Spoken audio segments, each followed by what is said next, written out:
For business news, videos and insights, check out the O2 Business blog by clicking the link on screen or in the description below.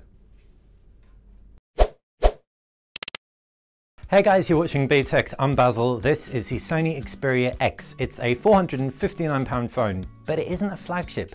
Is it worth the £459? Should you be spending flagship buck for a mid-ranger with some really gorgeous premium design and some flagship elements? That's what this video is all about. But before I jump into it, if you're not already subscribed to the channel, sub. It's how you stay on top of everything we do, including reviews like this. As per usual, I'm going to start with the design, and I close my eyes, I feel the phone, and it feels soft. That's the first for a Sony phone of late. They've normally felt quite stark. The more rounded corners, the curved glass, all come together to make the whole phone just feel a little bit better in hand, which is a great start considering, like I said, there is a premium on this thing. It's got a metal back, also a first for Sony phones of late, and that means the NFC contact point is on the front on the 3D curved glass fascia. It's got front-firing stereo speakers. That fingerprint scanner to the right also is accompanied by volume buttons and a camera button, two-stage camera button, teeny bit spongy, but better than no camera button at all. Down at the base, it's a micro USB, not USB Type-C, and on the left-hand side, you've got the slot for the micro SD card and the nano SIM card slot. Up at the top, 3.5mm headphone jack, and this thing can also output high-res audio, again adding to that flagship feel, even though inside you have a mid-range processor. High mid-range, but still mid-range. Around the back, it's that 23 megapixel camera. It's got a 13 megapixel front camera as well, so it should be pretty decent for all your selfies and video conferencing. Ultimately, design-wise, this does feel like a flagship, but a small flagship. It's got a 5-inch screen, so it won't be the best for multimedia, best for movies and gaming, etc. Although those stereo speakers help things along nicely. As a result, is it worth the £459 if you want your phone to be a phone design-wise? Yes, it is. Although Sony, next time, try and zap some of those bezels, please. That brings me onto the screen. It's a full HD panel, IPS screen technology, slight yellow tint, but you can jump into the settings and customize your screen temperature pretty nicely. So hats off to Sony for that. I'll talk about the revised user interface in a lot more detail later, but it all looks very, very good on the screen. 441 pixels per inch means you're not going to be able to spot a pixel unless you look really closely if you have eagle eyes or under a microscope. So that's plenty for me. I never feel like I need more than 400 or thereabouts.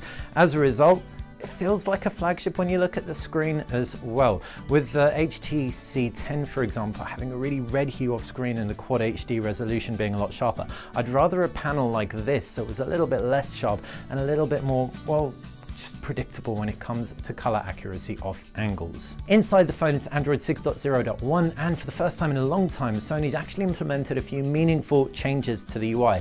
It's still got the same kind of theming system and pinch out to get an overview of home screens, but this time around you can pull down from a home screen and you get a universal search. On top of that, the applications tray offers you some suggested applications. If you're an Android newbie, this might be useful. I'm not. I found it annoying, and I could switch it off, which I found not annoying at all. So I really like that Sony's given me the versatility to customize the experience. What I also really like is that the notifications tray is still nice and stock. So between that and a very smooth experience throughout my time with the Xperia X, which was well over 2 weeks, it really does get a thumbs up. The best version of Sony's interface to date, again, further justifying that higher asking price for this phone. As far as those cameras go, 13 megapixel front camera, 23 megapixel rear camera. That's a lot of pixel power. Again, reiterating that flagship story. The rear camera is the best I've seen from Sony. It seems like Sony's taken a backseat when it comes to focusing in on the fine detail and started really focusing on the overall picture and how it looks. And it looks really, really good. The contrast levels, the saturation is better than I've seen on a Sony phone to date. Although I will say there is some barreling with that lens, which I am not in love with. So if your face ends up near the side of the frame, you can end up looking a little bit more warped than I would have liked. That said, the front camera, 13 megapixel, delivers stacks of detail and a good picture and can record Full HD video as well. Speaking of Full HD video, that rear camera has lost the 4K video, which is a real staple Sony has attached to its flagship line. But you do have 60 frames per second Full HD video, which is a really nice compromise, and it looks very good indeed. Digital image stabilization compensates for the lack of optical image stabilization. You can fire this thing up and take a picture very quickly, and 9 times out of 10 the pictures look good. So again, flagship phone maybe not, but flagship imaging experience not the best out there, but definitely competitive. When it comes to other multimedia, the 5-inch screen isn't crazy immersive, but it's big enough for most people, and those front-firing stereo speakers really do help to draw you in. It can handle video files with no problem, Full HD MKV files, streaming apps galore given the fact you've got Android on here.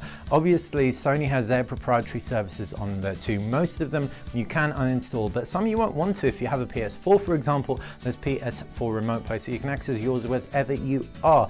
On top of that, you've also got those front-firing stereo speakers, so you'll never be covering it up if you're gaming on it, and TuTu benchmark results aren't bad, 78,000 or thereabouts, so you'll be able to play anything that is out now. And that processor, the Snapdragon 650 with the Adreno 510, just makes sure everything ticks over nicely, paired with those user interface optimizations from Sony, the best we've seen to date. I haven't had an ounce of slowdown with this thing, which makes me think to myself, do I need a flagship processor in here in the first place if everything else about this phone kind of suggests that it is actually a flagship? Well, not quite everything. As far as connections, you're missing a couple of things. You do have NFC, like I said, it's on the front behind that glass panel, but you don't have wireless charging. You've still got LTE, Bluetooth, Wi-Fi, etc., all the stuff that you're going to need, a GPS as well. You've also got 32 gig of onboard memory paired with micro SD expandability, so the 32 gigs should be enough for your games. The fact you're not going to stuff this thing with 4K video also helps things along, and you can whack all your music and additional videos onto that SD card. The battery's not huge though, it's just over 2600 milliamps. Even though that doesn't sound huge, with that 5-inch screen you don't really need much more than that. The Snapdragon 650 also seems pretty efficient because I've been able to get a full day out of this repeatedly with some pretty heavy usage. So all in all, I've been having a really good experience with this phone. I wasn't necessarily anticipating I would, but the key things that are really important to me are a decent screen experience, a really solid camera setup, and smooth performance throughout, and that is one trinity that the Sony Xperia X has been able to deliver. At £459, is it a little steep? Yes, it is. But is it a solid phone that I can recommend nonetheless, especially if you're picking it up on contract for 25 odd pounds a month? Yes, it is. Let me know what you think of the Sony Xperia X in the comments section below, and remember, if you're not already subscribed to BTech, subscribe. It's how you stay on top of everything that we do. Thanks for watching. For business news, videos and insights, check out the O2 Business blog by clicking the link on screen or in the description below.